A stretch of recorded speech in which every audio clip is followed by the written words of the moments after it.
Dear students अस्सलामु अलैकुम। Second year biology के चैप्टर नंबर 16 के लेक्चर में आपको वेलकम करते हैं।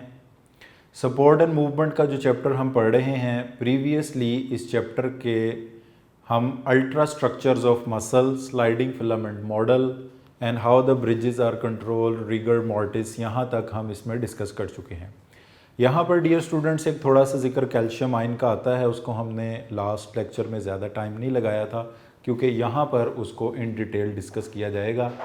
तो नेक्स्ट हम जो टेक्स्ट बुक का पेज नंबर 41 है उसको पढ़ने जा रहे हैं और इसका टाइटल है controlling the actin and myosin interaction by calcium ion. कि एक्टिन मायोसिन जो थिक और थिन फिलामेंट हैं वो कैल्शियम आयन की मौजूदगी में कैसे एक दूसरे के साथ इंटरेक्ट करते हैं, इस टॉपिक को डियर स्टूडेंट्स यहाँ पर आज हम डिस्कस करने जा रहे हैं। इस सारी वर्किंग को हम एक डायग्राम की फॉर्म में रिप्रेजेंट करेंगे। तो डियर स्टूडेंट्स ये बात याद रख लें कि जितने भी हमारे मसल्स हैं उन सब तक जो नर्व इम्पल्स या सिग्नल पहुंचते हैं वो मोटर न्यूरॉन्स के ज़रिए पहुंचते हैं और मोटर न्यूरॉन्स मसल्स या जो दूसरे और भी कोई इफेक्टर ऑर्गन है बॉडी के, उन सब तक पैगाम लेकर जाते हैं और ये पैगाम नर्व इम्पल्सिस की फॉर्म में होता है।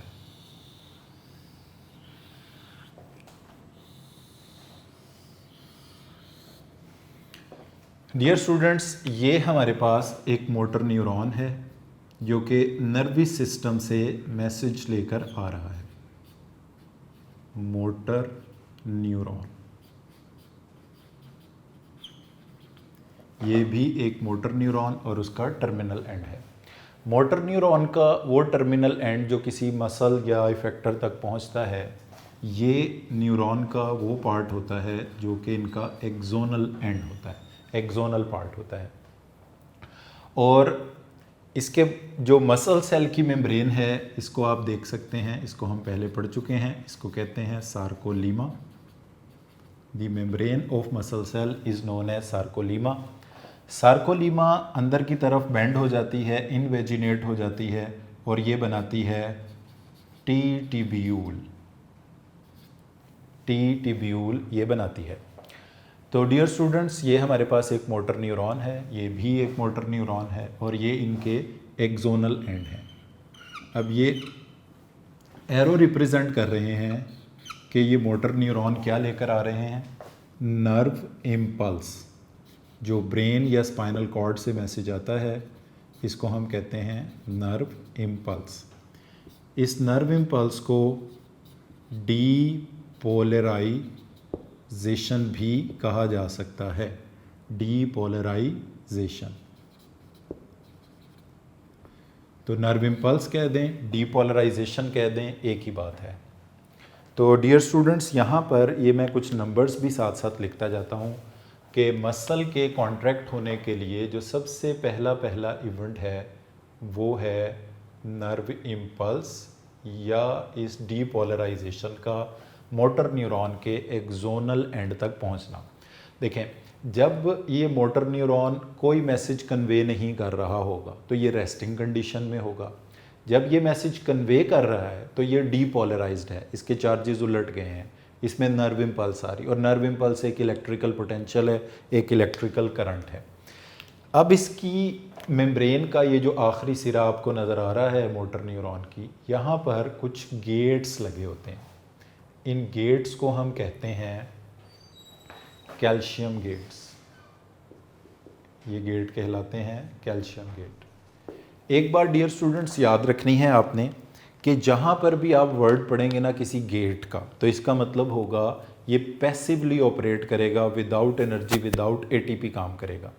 जिस जगह पर आप किसी जगह लाइक लिखा होता है कैल्शियम पंप, सोडियम पंप, तो पंप हमेशा ऑपरेट करते हैं actively with the expenditure of ATP, energy. तो ये क्योंकि कैल्शियम गेट है, ऑब्वियसली ये कैसे ऑपरेट करेगा, पैसिवली ऑपरेट करेगा। और यहाँ हम लिख भी देते हैं कि ये कैसे काम करता है, ये पैसिवली वर्क करता है विदाउट एटीपी। तो दूसरा इवेंट ये होगा, इसको मैं नंबर 2 लिख रहा हूँ, कि कैल्शियम आयन डिफ्यूज़ करके सेल के बाहर से मोटर न्यूरॉन के एक्सोनल एंडिंग के अंदर दाखिल हो जाएंगे। तो डियर स्टूडेंट्स, ये हमारे पास एक मोटर न्यूरॉन है, ये उसकी एक्सोनल एंडिंग है, ये भी मोटर न्यूरॉन है। तो मसल कॉन्ट्रैक्ट होने का प्रोसेस शुरू कब होगा? जब ये मोटर न्यूरॉन नर्व इम्पल्स लेके या डीपोलराइजेशन लेके इस एक्सोन के टर्मिनल एंड तक पहुंचेगा। जैसे ही इस न्यूरॉन की मेम्ब्रेन, मोटर न्यूरॉन की मेम्ब्रेन डीपोलराइज होगी तो दूसरा इवेंट स्टार्ट हो जाएगा। और दूसरा इवेंट का मतलब ये है कि कैल्शियम गेट ओपन हो जाएंगे, और कैल्शियम गेट के ओपन होने से कैल्शियम आयन डिफ्यूज़ करके मोटर न्यूरॉन्स के अंदर चले जाएंगे। तो डियर स्टूडेंट्स, ये दूसरा इवेंट होगा। इसके बाद यहाँ पर कुछ ये मेम्ब्रेन्स की शक्ल में वेसिकल्स मौजूद होंगे। इन वेसिकल्स के अंदर जो केमिकल सब्सटेंसेस मौजूद हैं इनको कहा जाता है न्यूरोट्रांसमीटर्स। तो डियर स्टूडेंट, तीसरा इवेंट क्या होगा? ये कैल्शियम आयन क्या करेगा? ये कैल्शियम आयन तीसरा इवेंट कॉज करेगा, और वो तीसरा इवेंट ये है कि कैल्शियम आयन की मौजूदगी में ये वेसिकल्स इस प्री साइनेप्टिक मेम्ब्रेन, इस मेम्ब्रेन को कहा जाता है जो एक्सोन की बिल्कुल आखिर की मेम्ब्रेन है, इसको कहा जाता है प्री साइनेप्टिक मेम्ब्रेन, इसके साथ फ्यूज्ड हो जाएंगे। और प्री साइनेप्टिक मेम्ब्रेन के साथ जैसे ही ये वेसिकल फ्यूज्ड होंगे, और किसकी प्रेजेंस में फ्यूज्ड होंगे? कैल्शियम आयन की प्रेजेंस में फ्यूज्ड होंगे। इसको हम कहेंगे इवेंट नंबर 3। और इसके नतीजे में ये जो केमिकल सब्सटेंसेस इस गैप के अंदर रिलीज़ हुए हैं इनको कहा जाता है न्यूरो ट्रांसमीटर्स। ये मसल्स का जो न्यूरो ट्रांसमीटर है उसका नाम है एसीटाइल कोलिन। एसीटाइल कोलिन यहाँ पर रिलीज़ होगा जो कि एक न्यूरोट्रांसमीटर है। तो डियर स्टूडेंट, सीक्वेंस से हम इसको लेकर चल रहे हैं। मसल कॉन्ट्रैक्शन का प्रोसेस शुरू कब होगा? जब मोटर न्यूरॉन या उनके एक्सोन जो हैं इनमें क्या पहुँचेगी? Nerve impulse depolarization. दूसरा इवेंट, ये nerve impulse depolarization calcium gate को ओपन करेगी, जिसकी वजह से calcium ion passively motor neuron में दाखिल होंगे। 2 इवेंट हो गए।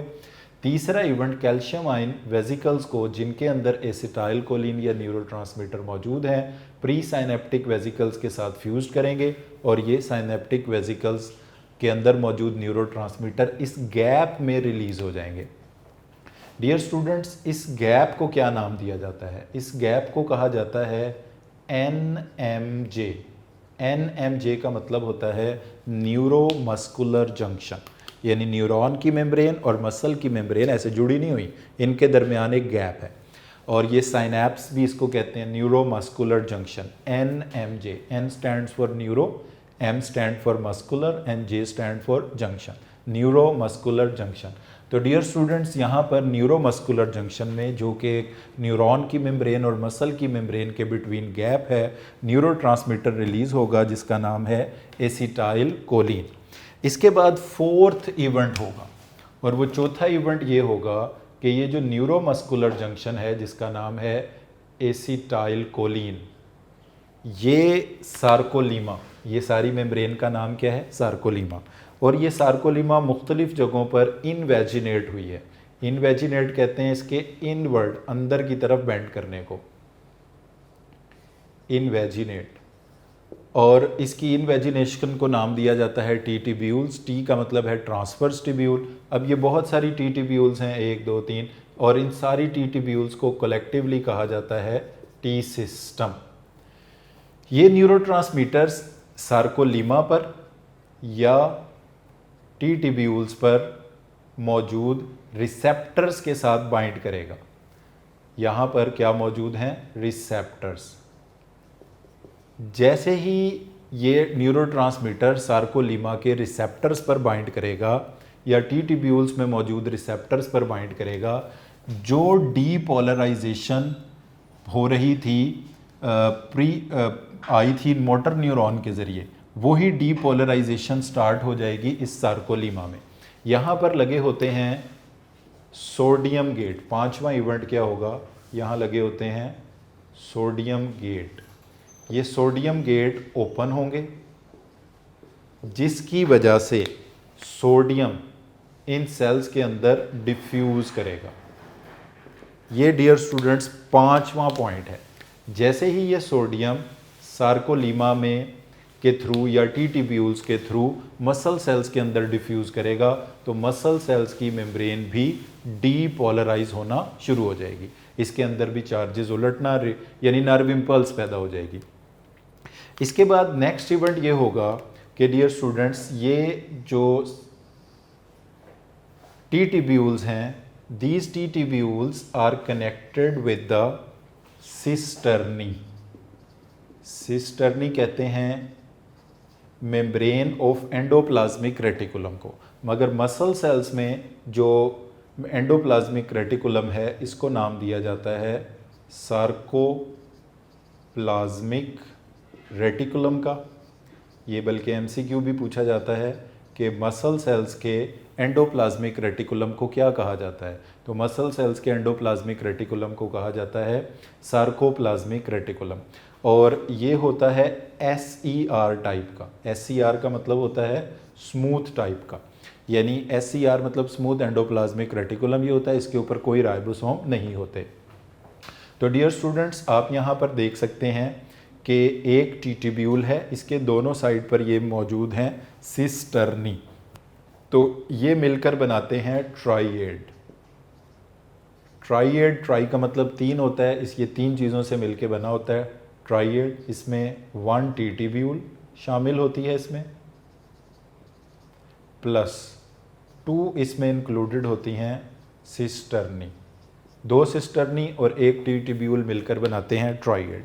तो डियर स्टूडेंट्स दोबारा से इसको एक नज़र देखें अगर, तो जो नर्व इम्पल्स नंबर 1 इवेंट क्या था, नर्व इम्पल्स या डीपोलराइजेशन, वो कौन लेकर आए थे, मोटर न्यूरॉन। मोटर न्यूरॉन जैसे ही नर्व इम्पल्स लेके इस टर्मिनल एंड तक पहुँचे तो यहाँ पर नंबर 2 इवेंट क्या हुआ, कैल्शियम गेट ओपन हो गए, जिसके नतीजे में कैल्शियम सेल के अंदर डिफ्यूज़ कर गया। कैल्शियम आयन की प्रेजेंस में तीसरा इवेंट क्या होगा, वेजिकल्स प्री साइनेप्टिक मेम्ब्रेन से फ्यूज्ड हुए और ये वेजिकल इस न्यूरोमस्कुलर जंक्शन इस गैप में रिलीज हो गए। 3 इवेंट हो गए।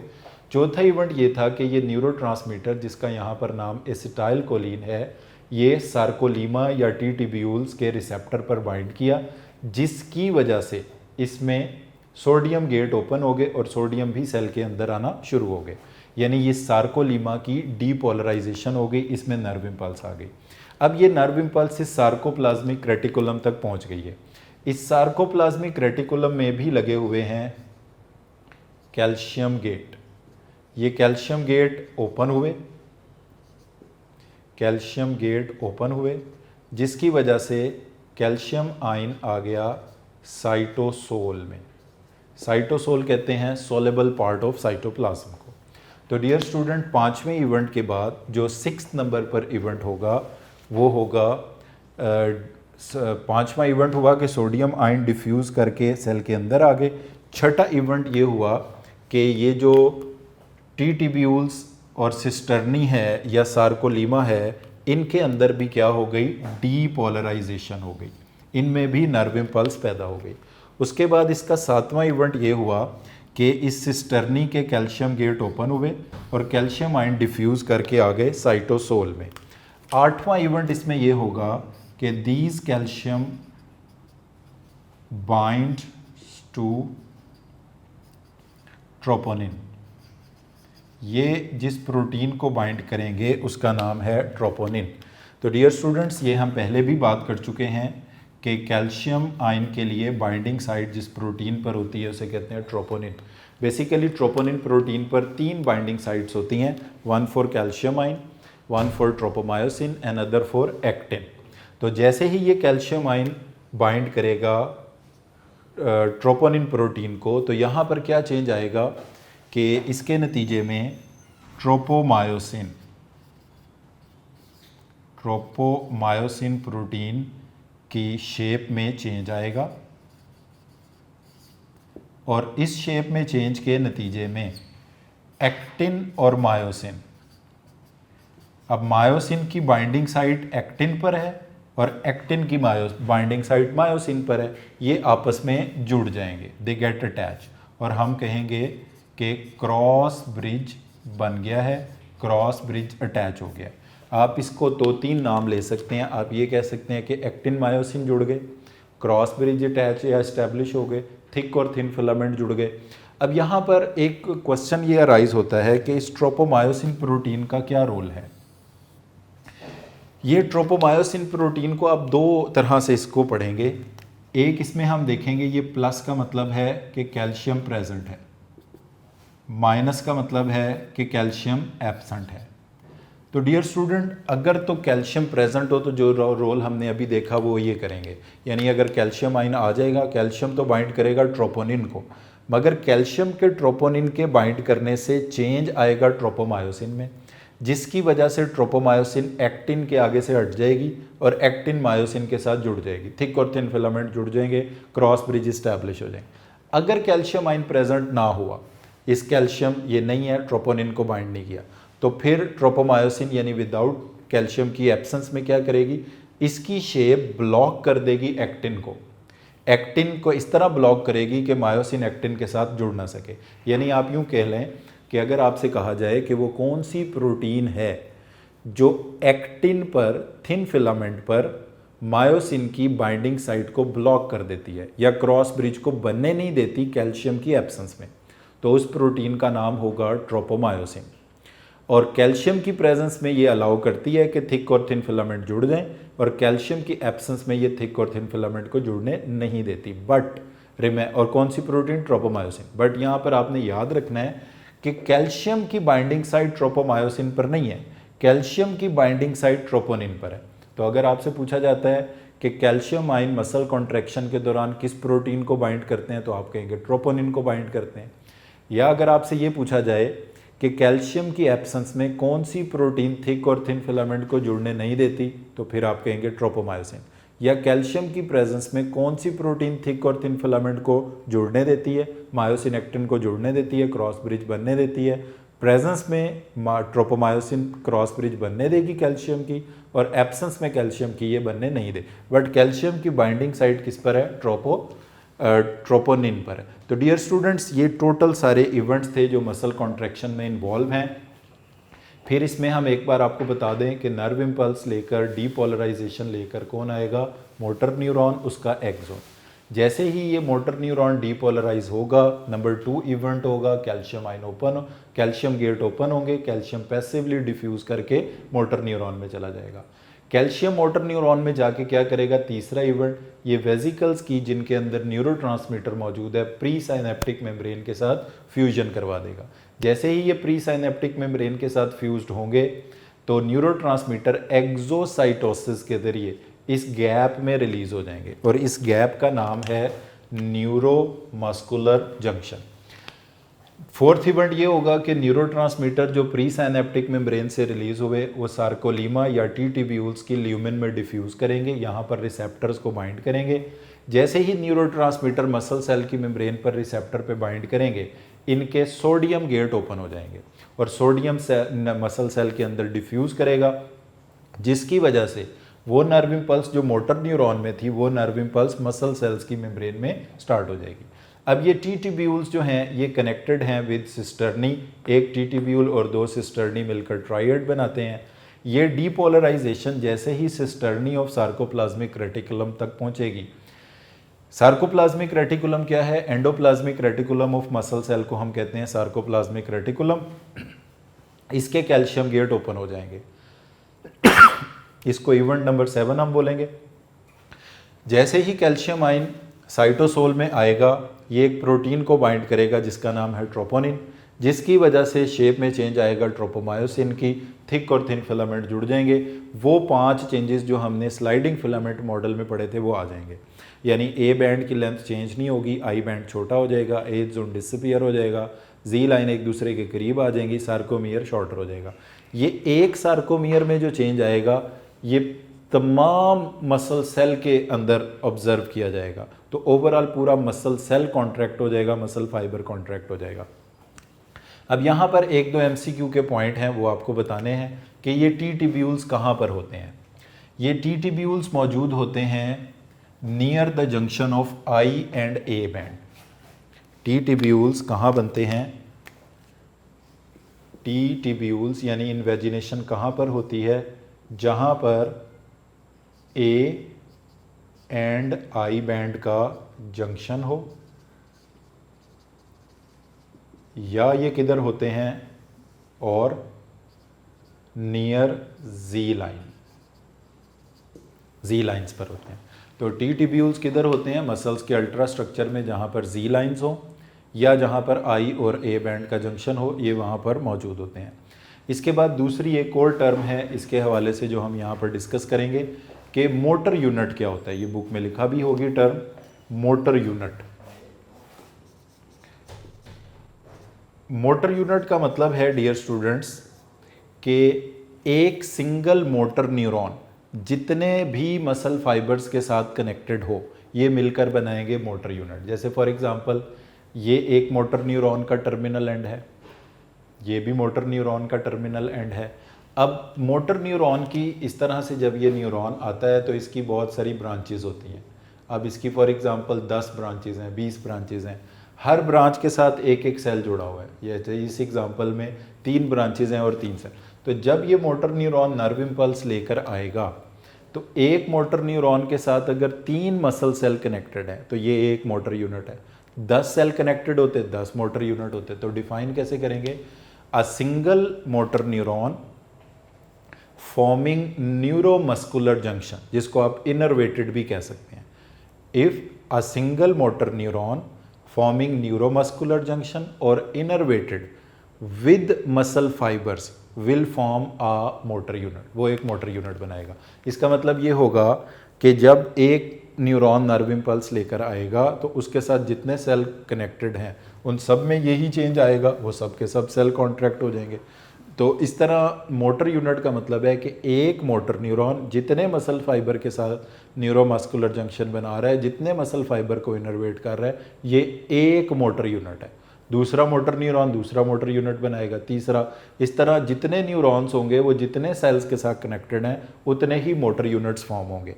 और यानी जितने ज़्यादा number of neurons nerve impulse लेकर आएंगे उतने ज़्यादा मोटर यूनिट्स पार्टिसिपेट करेंगे इन कॉन्ट्रैक्शन। अब डियर स्टूडेंट्स, यहाँ पर इस टॉपिक के एंड में एक छोटा सा शॉर्ट क्वेश्चन का पॉइंट है, वो है ऑल और नन प्रिंसिपल।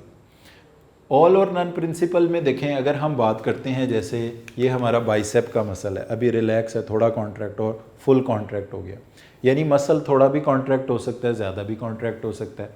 तो कब मसल कम कॉन्ट्रैक्ट होगा, कब ज़्यादा कॉन्ट्रैक्ट होगा, ये इस बात पर डिपेंड करता है कि कितने सेल्स या फाइबर पार्टिसिपेट कर रहे हैं इन कॉन्ट्रैक्शन। जितने ज़्यादा सेल पार्टिसिपेट करेंगे उतनी कॉन्ट्रैक्शन ज़्यादा होगी, जितने कम करेंगे उतनी कॉन्ट्रैक्शन कम। अब यहाँ इसके हवाले से एक MCQ बनता है, आप बुक की लाइनों में पढ़ भी सकते हैं। Degree of muscle contraction depends upon the participation of. तो ये किसकी पार्टिसिपेशन पर डिपेंड करते हैं? नंबर ऑफ मसल फाइबर्स की। अच्छा, अब आपको पता है कि फाइबर सेल को कहते हैं, उसके अंदर होते हैं फिब्रिल्स। अब एक सेल को अगर नर्व इम्पल्स मिली है तो ये नहीं है उसके अंदर हज़ारों सार्कोमियर हैं, हज़ारों मायोफिब्रिल्स और फिलामेंट। ये नहीं है कि कोई सार्कोमियर कॉन्ट्रैक्ट करेगा कोई नहीं करेगा। जब एक मसल सेल को नर्व इम्पल्स मिलेगी उसके अंदर फिब्रिल और फिलामेंट सारे ही कॉन्ट्रैक्ट करेंगे या कोई भी नहीं करेगा। यानी हम ऑल और नन प्रिंसिपल का मतलब ये है कि in a muscle fibre whether all the myofibrils और फिलामेंट्स will participate contraction और none of them will participate in contraction। यानी जो एक सेल के अंदर मायोफिब्रिल और फिलामेंट हैं वो सारे ही कॉन्ट्रैक्शन में इन्वॉल्व होंगे या कोई भी नहीं होगा। इसको हम कहते हैं ऑल और नन प्रिंसिपल। यानी जबकि जो मसल की ओवरऑल कॉन्ट्रैक्शन है वो ऑल और नन प्रिंसिपल पे बेस नहीं करती। मसल ज़्यादा कॉन्ट्रैक्ट है तो ज़्यादा फाइबर पार्टिसिपेट कर रहे हैं, कम कॉन्ट्रैक्ट है तो कम फाइबर्स पार्टिसिपेट कर रहे हैं। तो डियर स्टूडेंट, ये हमारा टॉपिक था कि किस तरह एक्टिन और मायोसिन को कैल्शियम आयन कंट्रोल करते हैं। तो इसमें हमने डिटेल से इन इवेंट्स को देखा। अब अगर आप इस डायग्राम को इसके साथ बना लें तो होपफुली आपके इसमें सारे ये आपको टॉपिक समझ भी आ जाएगा और सारे क्वेश्चंस आप इसके MCQ वगैरह अच्छी तरह से अटैम्प्ट कर पाएंगे। अब छोटे छोटे से 2 शॉर्ट क्वेश्चंस हैं नेक्स्ट इसके बाद इस टॉपिक के हवाले से कि मसल कॉन्ट्रैक्शन के लिए एनर्जी कौन प्रोवाइड करता है। Energy for muscle contraction. तो डियर स्टूडेंट्स, इसके हवाले से याद रख लें, energy for muscle contraction. Cross bridges को डिटैच करने के लिए एनर्जी की ज़रूरत होती है और वो एनर्जी सेल्स इस्तेमाल करते हैं एटीपी की फॉर्म में। तो ये बात याद रख लें कि मसल कॉन्ट्रैक्शन के लिए जो एनर्जी प्रोवाइड करता है, जिसने एनर्जी देनी है, वो सिर्फ़ और सिर्फ एटीपी है। अब ये एटीपी हाइड्रोलाइज होगा और ये चेंज हो जाएगा एडिनोसिन डाइफॉस्फेट में, साथ इनऑर्गेनिक फॉस्फेट, और इसकी एनर्जी को मसल्स यूज़ कर लेंगे। और इसको हाइड्रोलाइज करने वाले एंजाइम को कहा जाएगा एटीपेज एंजाइम। अब नेक्स्ट हमने ये देखना है कि ये एटीपी जो है इसका सोर्स कौन हो सकता है। तो डियर स्टूडेंट्स, इसका जो सबसे बड़ा सोर्स है, एक तो ये है कि कुछ एटीपी स्टोर्ड होंगे मसल सेल के अंदर जो पहले से ही मौजूद होंगे। सबसे पहले तो ये वाले एटीपी यूज़ होंगे जो मसल सेल्स के अंदर स्टोर्ड हैं, इनको हम नंबर 1 लिख। जब एक मसल कॉन्ट्रैक्ट होना शुरू करता है तो वो एटीपी यूज़ करता है, तो पहले नंबर पर वो एटीपी यूज़ करेगा जो उसके अंदर, सेल के अंदर ऑलरेडी स्टोर्ड है। इसके बाद जो दूसरे नंबर पर एटीपी आएंगे वो आएंगे ग्लूकोज की एरोबिक रेस्पायरेशन से। इसके बाद ग्लूकोज के मॉलिक्यूल एरोबिकली रिस्पायर करेंगे और उसके नतीजे में जो एटीपी पैदा होंगे सेल्स उनको इस्तेमाल करेंगे। अब डियर स्टूडेंट्स, याद रख लें कि ये aerobic respiration as long as चलेगी जब तक एटीपी अवेलेबल, जब तक ऑक्सीजन अवेलेबल है। जब कोई मसल बहुत ज़्यादा ही कॉन्ट्रैक्शन में इन्वॉल्व हो जाए तो आहिस्ता आहिस्ता हम देखेंगे कि एटीपी अनअवेलेबल हो जाएंगे।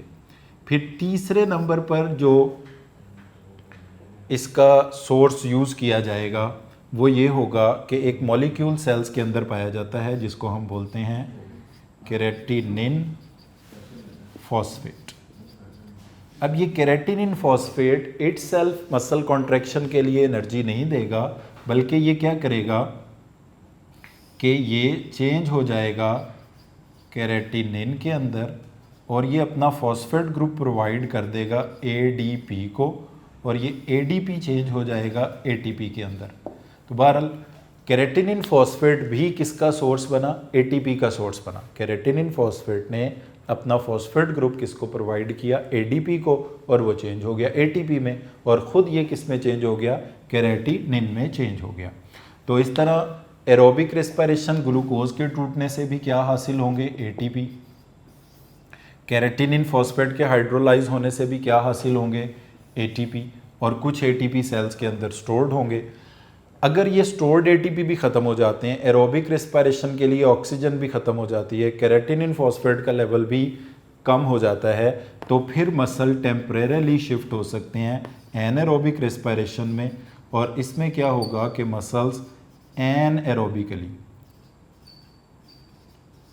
एनएरोबिक रेस्पिरेशन करेंगे और कुछ इसके नतीजे में एटीपी पैदा होंगे और ग्लूकोज इसके नतीजे में किस में कन्वर्ट होगा? लैक्टिक एसिड में। और इस लैक्टिक एसिड का सेल्स के अंदर इकट्ठा होना ये कॉज करेगा मसल फटीग। ये मसल फटीग का बाइस बनेगा, और जितना एनारोबिक रेस्पिरेशन के नतीजे में लैक्टिक एसिड बनेगा, इसका 1/5 लैक्टिक एसिड एरोबिकली टूट के बाकी 4/5 एनर्जी देगा और 4/5 लैक्टिक एसिड को कन्वर्ट कर देगा अगेन इनटू ग्लूकोज। तो इस तरह वो जो मसल फटीग के इफेक्ट है वो ख़त्म हो जाएंगे। तो ये एमसीक्यू भी पूछे जाते हैं कि जब मसल्स ग्लूकोज को एनारोबिकली तोड़ते हैं तो एटीपी हासिल होते हैं, उसके साथ क्या बनता है? Lactic acid. Lactic acid eventually muscles में से ख़त्म कैसे होता है कि जितना भी लैक्टिक एसिड होगा उसका 5वां हिस्सा 1/5 कैसे टूटेगा? एरोबिकली, और प्रोवाइड करेगा एनर्जी, और रिमेनिंग 4/5 को कन्वर्ट कर देगा ग्लूकोज में। इस तरह लैक्टिक एसिड मसल्स में से ख़त्म हो जाएगा। अब डियर स्टूडेंट्स, यहाँ पर आपने देखा कि ग्लूकोज एरोबिकली भी यूज़ होता है, एनएरोबिकली भी। और ग्लूकोज सेल्स में आएगा कहाँ से? ग्लाइकोजिन की हाइड्रोलिसिस से, यानी ग्लाइकोजिन हाइड्रोलाइज होके ग्लूकोज प्रोवाइड करेगा। इनिशियली वो ग्लूकोज एरोबिकली टूटता है, अगर ऑक्सीजन अनअवेलेबल हो तो एनएरोबिकली भी टूट सकता है। तो डियर स्टूडेंट्स, आपने देखा कि मसल कॉन्ट्रैक्शन के लिए डायरेक्ट सोर्स ऑफ एनर्जी सिर्फ और सिर्फ एटीपी है। एटीपी का सोर्स कौन हो सकते हैं? पहले नंबर पर वो एटीपी हैं जो मसल सेल्स के अंदर ऑलरेडी प्रेजेंट हैं, स्टोर्ड हैं, वो मसल कॉन्ट्रैक्शन में इन्वॉल्व होंगे। फिर दूसरे नंबर पर वो एटीपी जो ग्लूकोज के एरोबिकली टूटने से आते हैं, वो एटीपी मसल कॉन्ट्रैक्शन के लिए एनर्जी प्रोवाइड करेंगे। तीसरे नंबर पर केराटिनिन फॉस्फेट अपना फॉस्फेट ग्रुप डोनेट करके एडीपी को चेंज करेगा एटीपी में। तो ये एटीपी जो केराटिनिन फॉस्फेट से आते हैं ये भी यूज़ हो सकते हैं। जब मसल्स में ऑक्सीजन की शॉर्टेज हो जाए, अनअवेलेबिलिटी हो जाए, तो ग्लूकोज एनएरोबिकली टूटकर एटीपी प्रोवाइड करेगा और इन एटीपी के साथ साथ लैक्टिक एसिड भी बनेगा। ये लैक्टिक एसिड का 1/5 बाद में एरोबिकली टूट के रिमेनिंग 4/5 को कन्वर्ट कर देगा इनटू ग्लूकोज। तो इस तरह ये लैक्टिक एसिड मसल में ख़त्म हो जाएगा और इसके इफेक्ट भी ख़त्म। जब भी सेल को ग्लूकोज की ज़रूरत पड़ेगी ये प्रोवाइड किया जाएगा फ्रॉम ग्लाइकोजेन। नेक्स्ट एक और छोटा सा शॉर्ट क्वेश्चन है इसके हवाले से, वो है effect of exercise on muscle cells, कि मसल सेल्स पर एक्सरसाइज के क्या इफ़ेक्ट होते हैं। तो एक्सरसाइज करने से मुराद है एरोबिक एक्सरसाइजेज, जिसमें स्विमिंग, फास्ट वॉकिंग या जॉगिंग जिसमें शामिल होती है। तो डियर स्टूडेंट्स, इसके नतीजे में मसल्स में क्या चेंजेस आते हैं, इनको हम कहेंगे effect of exercise on muscles, के एक्सरसाइज के मसल्स पर क्या इफ़ेक्ट होंगे। तो नंबर 1 इसमें यह है कि जब कोई पर्सन कोई जॉगिंग, स्विमिंग या फास्ट ब्रिस्क वॉक वगैरह करता है, एरोबिक एक्सरसाइज करता है, तो gradually capillaries around muscle cells increase हो जाते हैं। कैपिलरीज बढ़ने का मतलब होगा कि मसल्स के गिर्द ब्लड सप्लाई भी ज़्यादा हो जाएगी, और ब्लड सप्लाई ज़्यादा होने का मतलब होगा कि मसल्स को ज़्यादा ऑक्सीजन मिलेगी, ज़्यादा न्यूट्रिशन मिलेगी। यानी ऐसे मसल्स जिनके गिर्द कैपिलरीज की तादाद ज़्यादा है, ब्लड ज़्यादा आएगा और ज़्यादा ब्लड के ज़रिए ऑक्सीजन और न्यूट्रिशन भी ज़्यादा आएगी।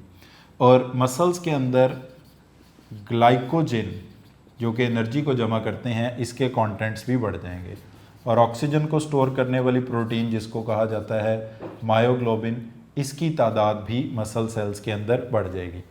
यानी ऐसे पर्सन जो एक्सरसाइज के आदी होते हैं, उनके मसल्स फैटीग रेजिस्टेंट हो जाएंगे, फैटीग के लिए रेजिस्टेंट हो जाएंगे। और यहाँ पर ये 2 टर्म्स हैं जिनको हम अलहदा से लिख लेते हैं, हाइपरट्रॉफी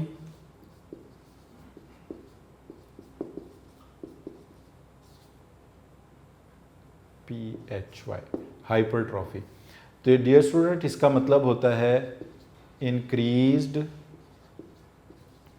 इन सेल साइज। तो आपको पता है कि हमारी बॉडी में जितने मसल्स बर्थ के टाइम पे होते हैं, जितने उनमें सेल्स होते हैं, थ्रू आउट लाइफ ये उतने ही रहते हैं। सेल्स की तादाद नहीं बढ़ सकती, सेल्स का साइज़ बढ़ सकता है। तो एक्सरसाइज करने से जो मसल्स का साइज़ बढ़ जाता है वो बेसिकली मसल सेल्स का साइज़ बढ़ता है, और इसको हम कहते हैं हाइपरट्रॉफी। और इसकी एक अपोजिट टर्म है जो हमारी बुक में लिखी है, इसको कहते हैं एट्रॉफी। एट्रॉफी का मतलब होता है डिक्रीज्ड इन सेल साइज। तो अगर आप बुक के येलो बॉक्स में देखेंगे तो लास्ट में ये टर्म यूज़ की गई होगी, एट्रॉफी। तो ये दोनों एक दूसरे के अपोजिट टर्म है। जब कोई पर्सन एक्सरसाइज करता है तो एक्सरसाइज करने से उसके मसल्स का साइज़ इंक्रीज़ हो जाता है, इसको कहते हैं हाइपरट्रॉफी। और अगर कोई मसल कम्प्लीटली इमोबलाइज हो जाता है तो मसल का साइज़ डिक्रीज़ हो जाता है, इस कंडीशन को कहा जाता है एट्रॉफी। तो यहाँ पर डियर स्टूडेंट्स हमारा आज का लेक्चर कंप्लीट होता है। इसमें 3 मेन चीज़ों को हमने डिस्कस किया कि एक कैल्शियम आयन का रोल मसल कॉन्ट्रैक्शन में क्या है, फिर उसके बाद ऑल और नन प्रिंसिपल इसके साथ हमने डिस्कस किया, और energy for muscle contraction and effect of exercise on muscle contraction. तो डियर स्टूडेंट्स, इन टॉपिक को आपने इन डिटेल अच्छी तरह बुक से भी पढ़ना है और इनके MCQ शॉर्ट नोट्स से भी आपने सॉल्व करने हैं। Thank you very much.